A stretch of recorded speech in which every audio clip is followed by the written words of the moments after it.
A pleasant good morning. Welcome to Mike's Morning Musings for Monday, June 15th, 2026. I graduated from high school 48 years ago tonight. That's just unbelievable to me. Anyway, moving on. Let's talk about championships because two of them were won over the weekend. We'll get to the New York Knicks second. Let's start out with the team formerly known as the Hartford Whalers. The team formerly known as the Whale, now the Carolina Hurricanes, have won 2 Stanley Cups since they left the Insurance City, winning last night 3-0. What a story Brandon Bussey is. A former Maine Mariner, a former Providence Bruin who left the Bruins organization as a free agent. He signed with the Florida Panthers to back up Sergei Bobrovsky, then got put on waivers by Florida, and then got picked up and claimed off waivers by the Carolina Hurricanes. He backs up Frederik Andersen most of the year, plays a lot actually, and then doesn't play starting the playoffs. And then Andersen is worn out and can't go anymore, and Bussey comes in and backstops the Canes to the Stanley Cup. His first career shutout clinches the Stanley Cup. And here's a piece of history that I just found out on Twitter before I clicked record here. That Bussey joins Bernie Parent as the only other goaltender, just 2 of them now, to not have been drafted and win a Stanley Cup. That's an extraordinary thing. And of course, Bernie Parent was originally Boston Bruins property. So remember the bumper sticker, only God saves more than Bernie Parent. Unbelievable run by the Carolina Hurricanes, a 16-3 record in the postseason. You got to feel good for a veteran like Taylor Hall, another former Bruin who was traded to Chicago, then traded to Carolina. He scored the first goal last night for the Canes. But the Bussey story is one of the great stories in sports, and it's what makes sports great.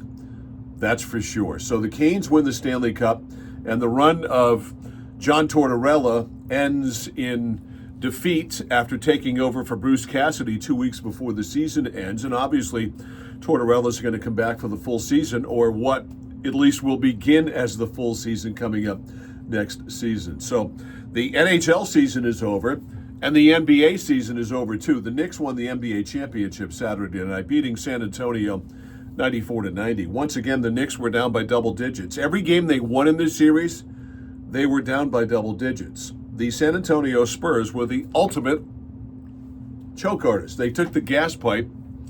In the 4 games they lost, they led every game. They led 73% of the time in the series. But it's not how much you lead in a series, of course. It's when you lead, which is at the end of the game, where Jalen Brunson just took over everything. Brunson had 45 points on Saturday night. He was 14 of 27 from the floor, 13 of 15 from the line, and clearly the MVP of the finals.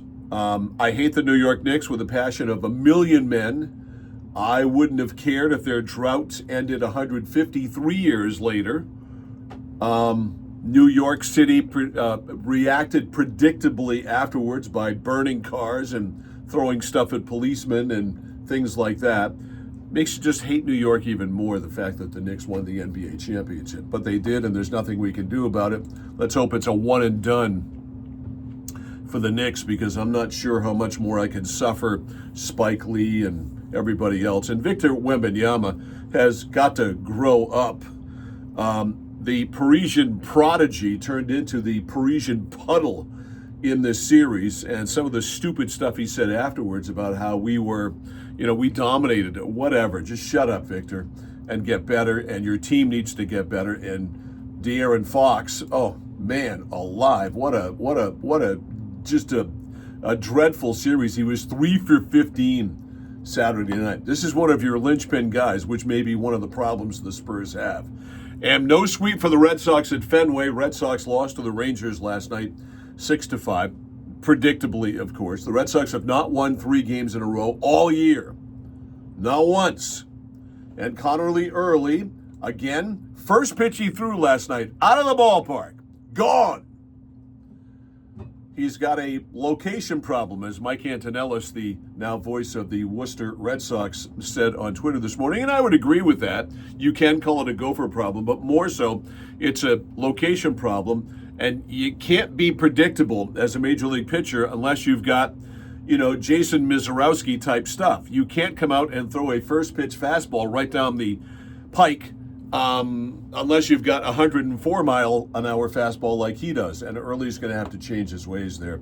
So the Red Sox are 11 games under 500 still, and back at it tomorrow night against the Toronto Blue Jays at Fenway Park. Have a great Sports Monday. Kind of a quiet one today with both the NHL and the NBA playoffs done and the finals over with. Have a great Sports Monday. I'll see you back here tomorrow.